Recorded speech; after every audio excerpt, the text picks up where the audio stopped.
Ja Morant should probably have it. The only way that I think Ja Morant does not win Rookie of the Year is that Zion continues to play, gets up to like 25 points per game, and Ja Morant misses at least 15 games, minimum. Even then, I would probably still give it to Ja Morant because it's not who had the best rookie season overall, it's Rookie of the Year, not Rookie of the last 35 games.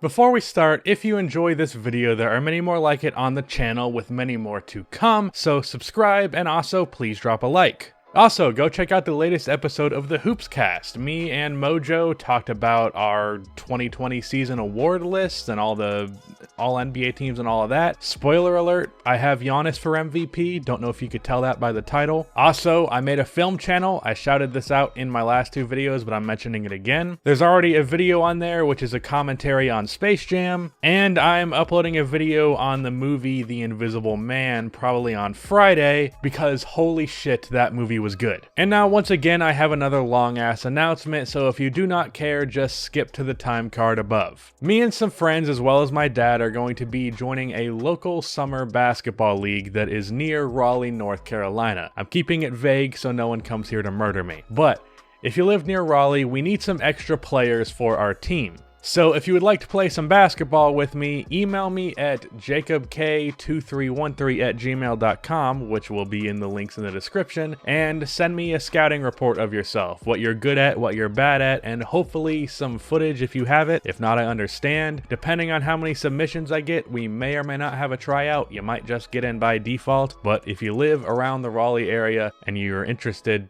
hit me up. Anyway, today we are talking about this year's MVP race, which is to say I'm going to be talking about Giannis Antetokounmpo. Also, one quick thing, B-Souls is doing a video on basically the same topic. He hinted at it on Twitter and then I DM'd him and we talked about it, and apparently we were both planning to do the same video around the same time. That's unfortunate, but just so you know, neither of us were stealing it from each other because we were both aware. It's just kind of how it is. But Giannis is having, in my opinion, one of the greatest individual seasons of all time, all while leading the Bucks to one of the greatest seasons for a team all time. However, despite this, there are somehow those out there who believe that Giannis does not deserve to repeat as MVP. As I was starting the script to this video like a week ago, a narrative started that LeBron should actually be MVP, which the media does every year, so here we go again. So I'm going to talk about why that is bullshit, and why Giannis should not only be MVP this year, but he should be the unanimous MVP. Absolutely incredibly with the acrobatic alley-oop.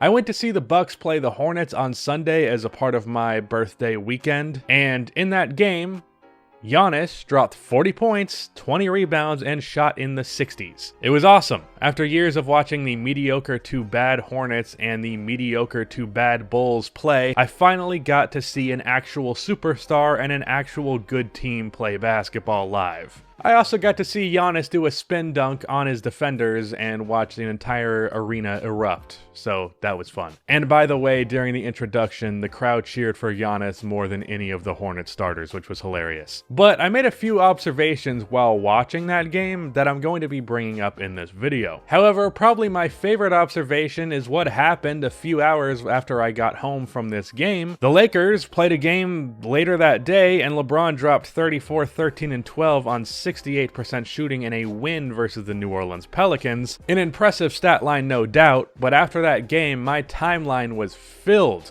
with people saying that LeBron should be MVP, including the brilliant mind that is Kendrick Perkins. And I thought to myself when I was seeing this, have these people forgotten that just a few hours ago, Giannis dropped 40 and 20? I understand that the Pelicans are a better team than the Hornets, especially with Zion. However, the Bucks didn't have Chris Middleton. The Hornets were playing great defense this game. This game was the first time this year that the Bucks had scored under 100 points, which funnily enough, happened again for the following game on Monday against the Miami Heat. But the Hornets playing great defense with them having no Chris Middleton, I think is pretty comparable competition-wise. But these two games are not being used as the crutch of the argument for these two players. At least I would hope it's not. It's important to have signature MVP games for an MVP season. However, no individual game should be the basis of an MVP debate. Was it a factor in Curry winning MVP that he had that game versus OKC where he hit a 35-foot game winner? Of course it was. Was he going to win that MVP regardless? Again, of course. No one individual game should matter. I just found it incredibly hypocritical that people were acting like Giannis did not have 40 and 20 just a few hours prior, and also was pretty damn hilarious. But now let's look at both of these seasons as a whole for the MVP race. First, let's look at pure numbers. Giannis this year is averaging just under 30 points, just under 14 rebounds, and just under 6 assists, while shooting 55% from the field and 31% from 3, having a 61% true shooting percentage. His numbers, besides for assists and field goal percentage, which have only dropped marginally, have all gone up despite him averaging 2 less minutes per game than last year. LeBron this season is averaging 25 points, 8 rebounds, a career high and league high 11 assists per game, shooting 50, 35, 69,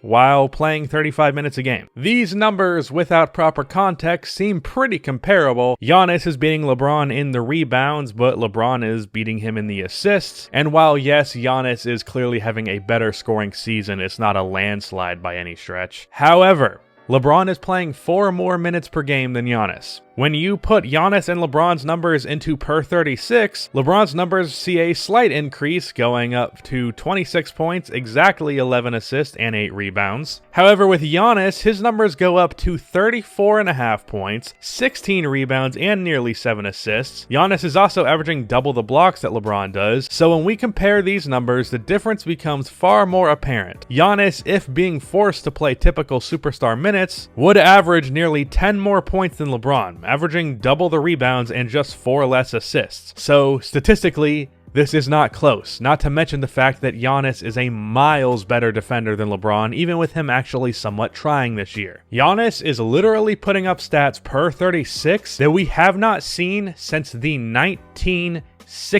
when Wilt Chamberlain was regularly dropping 40 and 20. And real quick, for the people out there who have an issue with per 36, I do have some issues with it myself. In the 7 games this year that Giannis has played 36 or more minutes, he has averaged 33.9 points, 15.7 rebounds, and 6 assists, which is 0.6 less points, 0.4 less rebounds, and 0.7 less assists. So yes, it is slightly worse than his per 36 stats by a very slim margin. However, it is still fucking 34, 16, and 6. Now, let's look at their team success. The Bucks are 52 and 9. The Lakers are 47 and 13, both sitting at the top of their conferences. The Bucks have an 85% win percentage, which means the Bucks are on pace to win 70 games, while the Lakers, with a 78% win percentage, are on pace to win 64 games, which is also very impressive. However, it's not on the same level as what the Bucks are doing. If Milwaukee wins 70 games, which is very likely, they will be only the 3rd team in NBA history to do so. 64 wins is impressive, but it is not on that level. Now, the argument on LeBron's side is, well, LeBron plays in the West, which makes it harder for him to do the things that he's doing, which is true. But one, the East is not nearly as easy as it used to be in the past. There are a lot of good teams in the East now. And 2, are LeBron fans seriously using the Eastern Conference is weak argument in defense of LeBron fucking James? Because if that's the case, that is the funniest shit that I have heard in my life. And I don't know why I presented it like that, because it is the case. I've seen it on Twitter. This argument really showcases just how willing LeBron fans are to twist the narrative in whichever way they need to fit whatever they want for their king. Because for the longest time, the argument used against LeBron was how weak the Eastern Conference is. But now that the East is pretty strong, they're trying to make the case that the East is weak and it invalidates what Giannis is doing. Bitch please. And while yes, the West is tougher than the Eastern Conference, I'd say the East is probably the best that it has ever been. If not that, then at least the best it's been in a very long time. But also, the second best player on the Bucks is Chris Middleton. The second best player on the Lakers is Anthony Davis. Now, I appreciate the value of Chris Middleton. I feel he is way too often dismissed. He currently averages 20 on 50, 40, 90 shooting splits, but he isn't in the same stratosphere as AD.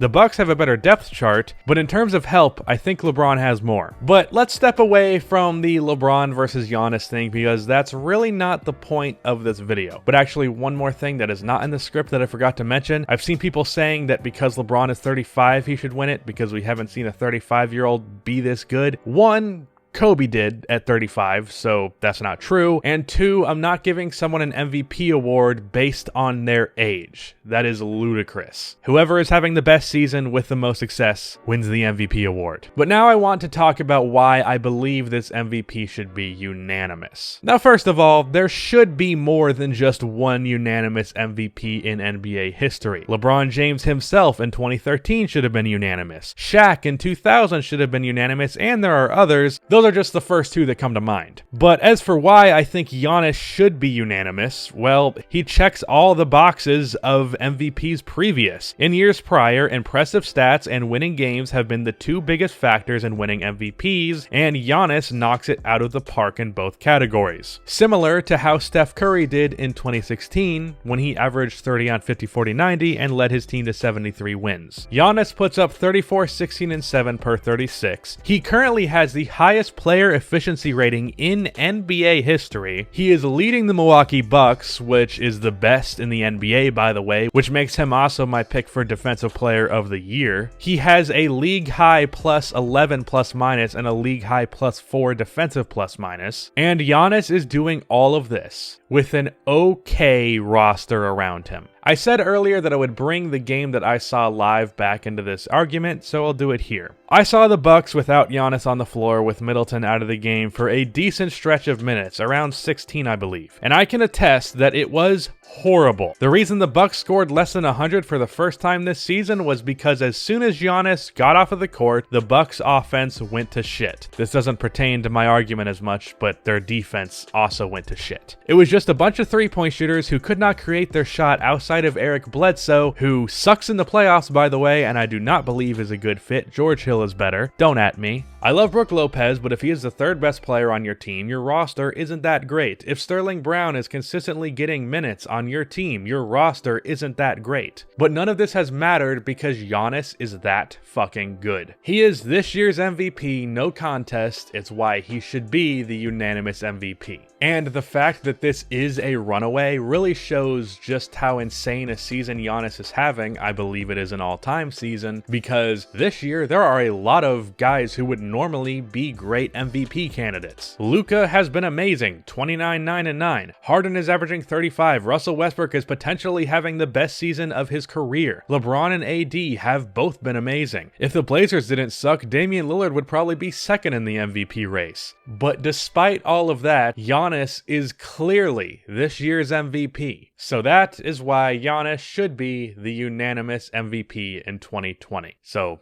that's the end of this video. Go check out the Hoopscast, go check out the film channel, go check out my Invisible Man video that I'm going to put out on Friday, and email me if you would like to play in Rec League with me. Any more announcements? I don't think I have. That's the end of this video. Please be sure to like and subscribe for more NBA content like this, and cue the outro music.